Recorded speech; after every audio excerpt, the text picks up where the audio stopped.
we announced a very significant discovery, a long trend, 7-kilometer trend, so very large trend at West Goodspeed that has higher grades that are currently in our resources. We're very excited about this, not only because this is a new discovery, but this could also pave the way around thinking around finding the source.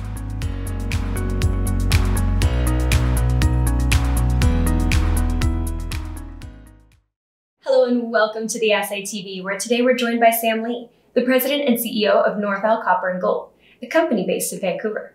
NorthIsle currently owns one of the most promising copper-gold porphyry deposits in Canada. Located on Vancouver Island, the North Island project's access to pre-existing infrastructure and a mining-friendly community makes it one of the most attractive copper development stories in the country. Happy New Year, Sam. How are you doing today? Thank you very much, Sarah. Happy New Year to you too. I'm doing very well, thank you. Great. So let's just start off with an overview of NorthIsle Copper and Gold for any new viewers tuning in. You bet. So NorthIsle Copper and Gold has a very large copper and gold molybdenum uranium porphyry based in British Columbia.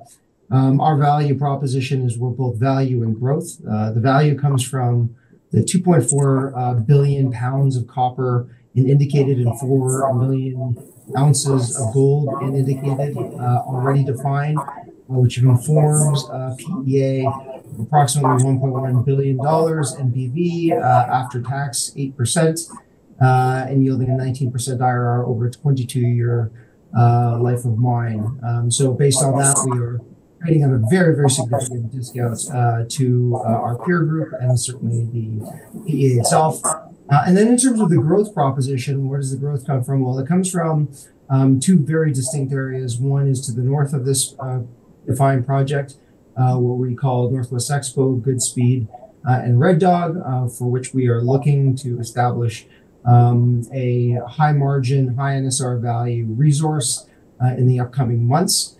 And then thirdly is the Pemberton Hills project to the south of us, which is an early stage, very large system defined by 6.5 kilometer by 5.5 kilometer alteration system. So within NorthIsle, you get value and growth all in one investment opportunity. So the company's North Island project is a $1 billion critical metals development project. Could you give us some background on it before we dive in a little bit further? Sure. So that's where the value proposition comes into play. So this is the PEA that I believe you're referring to, Hushimu plus Red Dog. This is situated on Vancouver Island, on the northern part of Vancouver Island. So hundreds of years of industrial activity, including forestry, mining, and fishing. Approximately over 20% of this labor force currently works in the extractive industries. BHP's Island Copper Mine, which ran for about 24 years back in 1995, almost brought that number up to 90% of the labor force. So a very industrial area that it really is dependent on natural resource extraction. With that Island Copper Mine came a lot of investment in infrastructure, including ports, existing roads, paved roads maintained by the BC government and Western Forest Products, a 99 megawatt wind farm that currently presides on the northern part, just outside of our northern part of our property, abundant water, and Port Hardy, which is just minutes drive from the affected area. First Nation groups are extremely supportive around this project, obviously with a rich history of copper mining for many, many years, including forestry and fishing. And so all of these factors, these virtues, are incredibly important when developing projects in this day and age. We are rightfully so very focused on social license, environmental, social license, and good governance for these projects. And that's what this project really is, one of the greatest virtues of it. It has access to over 100 megawatts of available clean power, obviously provided by BC Hydro. It has access roads to go right into the property, only half an hour drive from existing town in Port Hardy, has ports just to the south of it. And as I said, a workforce that is obviously very, very motivated for a project like this to go ahead. So these are very important factors on developing this billion-dollar project that we have at NorthIsle. Sounds like all the ducks are in a row for this one. Everything's just kind of working out, which is really encouraging, really exciting. So in December, the company announced a new discovery of near-surface copper and gold at the West Goodspeed target within the project. What were the highlights? Yeah, indeed. So I think the last time we spoke was about 3 months ago, where we had announced a very, very significant hole in this northern area. It was within an area called Northwest Expo, where we saw approximately 2 plus grams per ton of gold equivalent over 130 meters, right? So this is 270 grams times a meter intercept, which has obviously captured the imagination of the market and others, strategics alike. So what we have now done since that 3 months is then we focused on delineating that high grade gold zone within that copper porphyry, and we've stepped out to other aspects and areas within the northern part of the property, including the West Goodspeed zone, which you just referred to. So in December, we announced a very significant discovery, a long trend, 7-kilometer trend, so very large trend at West Goodspeed that has higher grades that are currently in our resources. And we're very excited about this, not only because this is a new discovery, but this could also pave the way around finding the source, obviously, of this porphyry system or porphyry systems within the northern part. So we're already seeing very, very high grades on the western parts with Northwest Expo, as I said, yielding about 270 grams time meter intercepts. We are looking at delivering a maiden resource at Northwest Expo within the next couple of months, which should also give a much broader idea of what the proposition here is. The idea would be obviously to create a significant high margin, high NSR project for which we can advance very quickly, because we all know higher margins means lower capital intensity, and can almost be used as a starter operation for the much larger 22-year project at Hushimu and Red Dog. So strategically, if you think of this proposition here from value perspective, is to create this bridge, call it a bridge project at Northwest Expo, higher margins, higher NSR values, expanding the proposition, or bridging the proposition to the much larger 22-year project in Hushimu and Red Dog, thereby potentially expanding this to 30 to 35 years with lower initial capital intensity start. And then on the growth side, as you had mentioned around Goodspeed, if we can now show that we have a good understanding of where the potential source of this porphyry is that feeds into Northwest Expo, Red Dog, which is a breccia, and then West Goodspeed, then we will go very aggressively around the exploration program this year to go after it. And I think that's very fairly evolved to this point. Stay tuned as to what the targeted drilling will be. But the great news is that this is all fully financed as it relates to the deal that we announced last month, where we raised $6.5 million with a cornerstone lead investor, Frank Templeton, big U.S. institution that has really shown the support and the proposition here. We maintain our very strong cornerstone investor group of approximately owning about 40% of the company. So with this really supportive cornerstone base, we go into 2024 and progressing all of these propositions. It's reality. It's fully financed. We won't have to raise money for this for the targeting exercise and the drilling exercise moving forward. So, unfortunately, we're in a market today that a lot of the juniors are cash starved and they just don't have the ability to raise the money. We have obviously outperformed all of our peers, most of our peers in 2023, which has allowed us to be in an extremely strong position in 2024. Well, a lot of exciting development within the past couple of months. Glad we're catching up now. Right? So I know the North Island project is located at the north end of Vancouver Island and west of Port Hardy, BC. As you mentioned. But what is the region like as a mining jurisdiction, and what makes BC specifically unique? Yeah.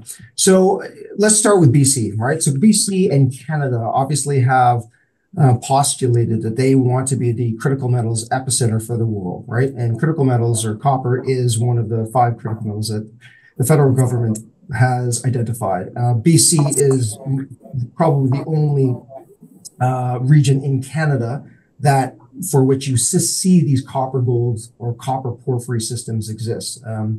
So I think the focus certainly is on BC around copper.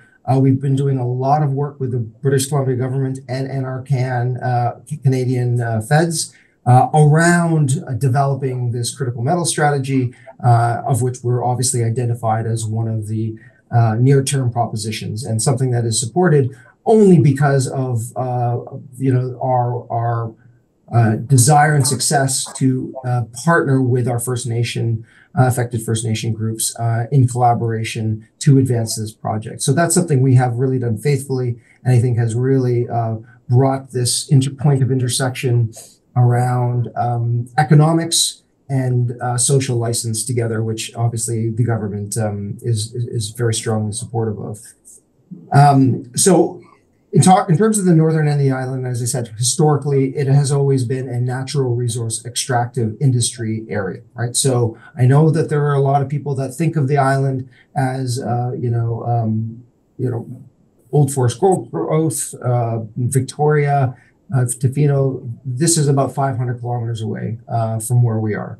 And not to say it's not a beautiful place to live, it certainly is, but it has been historically defined and currently defined as a natural resource extractive industry. And so as such, the people that are there, the political motivations, the local MLA, Michelle Babchuk, they're all very much supportive of this project to go ahead responsibly. Obviously, there is a lot of work that needs to happen in order to progress these types of projects, but that could be said about anywhere else in the world.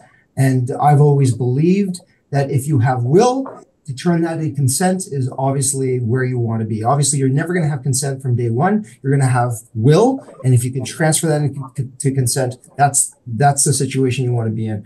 Unfortunately, right now, around many other jurisdictions in the world, you don't have that will. That's that community will, and you don't have the political will, or you have a political faction that tries to impose their will on the communities, and that doesn't work either. So, we're all quite business-minded as it relates to identifying those opportunities. And you can be confident that we wouldn't be spending our valuable time in areas that don't have that will to establish something that could be quite meaningful and quite additive to the communities. Smart decision entirely. I want to do a quick turnaround really quick. You had touched on the private placement and the financing that you guys did recently. Could you just tell me about that? I mean, 6.4 million Canadian dollars is a lot of money. What do you plan on doing with all of that capital?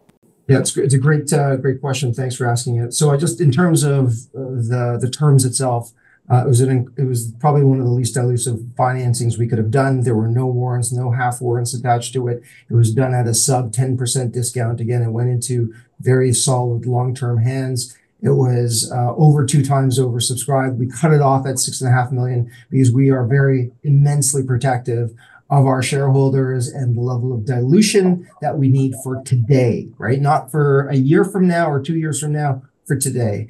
And so as a result, we actually did outperform since announcing that offering above issue price. And I think that's a testament to how judicious we are in respect to that. So to answer your question, what is that money going to be used for? Well, it's going to be used for the phase 1 program for 2024. So right now we have just, today in fact, announced the first of 2 parts of the phase 3 drilling from last year, which focuses on Northwest Expo. And all of this is entirely consistent to the continuity within that gold-rich zone in Zone 1 at Northwest Expo. And all of this is going to be used to inform a resource estimate to come out in Q1 of this year.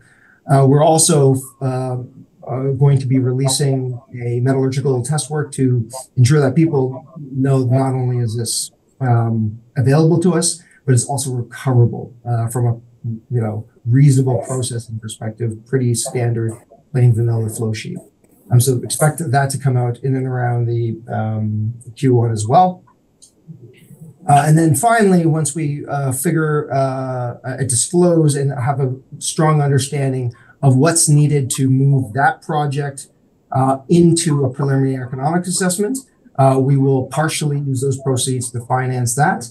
And the remaining proceeds would be used to focus on step-out exploration, specifically around Northwest Expo, where, again, I think I had mentioned 3 months ago, where we saw within that 130-meter intercept a very highly mineralized portion of a breccia holding about 5 grams per ton of gold equivalent within, again, that breccia, hydrothermal breccia.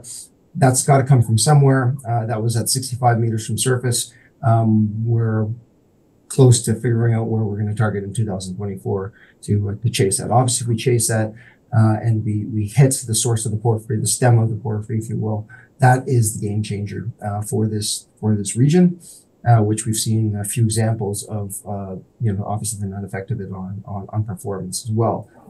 So I think we're going to balance, being a little bit cryptic here, but we're going to balance judiciously the use of proceeds around developing what we know a very attractive envelope of the porphyry at Northwest Expo Zone 1 and step-out exploration to really go after that source of the porphyry.